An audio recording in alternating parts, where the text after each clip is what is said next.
Mėly tautiečiai, norėčiau su jumis pasidalinti gerą žinią. Vakar, kaip žinia, Lietuvos Respublikos Konstitucinis teismas Stambulo konvenciją pripažino neprieštaraujančią Lietuvos Respublikos konstitucijai.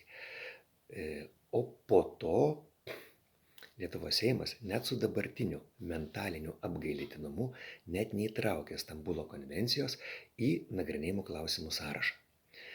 Tai kitaip tariant, Konstitucinis teismas vakar nepavykusiai lyžtelėjo dabartiniam valdantiesiems ir pasirodė visų gražumu, jau ką žmonės seniai žinojo, kad yra ten 7, man atrodo, ar 8 tokios bendražmogiškai juokingos amebytės su juokingom juodomantijom ir dar juokingesnėm rimtom veido išraiškom.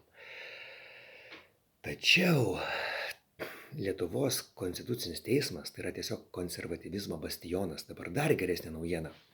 Kanados Konstitucinis teismas, ten tokios raudonos amebytės, nusprendė, kad žodis moteris yra trikdantis. Ir vietoj jo reikėtų vadinti asmuo su makštimi. Aš įkelsiu nuorodą po šito savo video. Kadangi esu gilus demokratas, norėčiau paklausti savo Facebooko draugų, gerbiamos asmenys su makštim.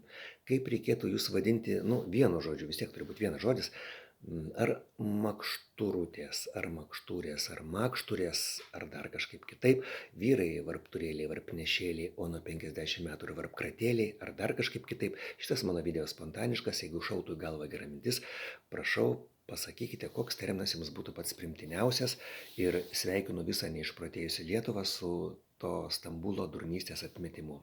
Iki.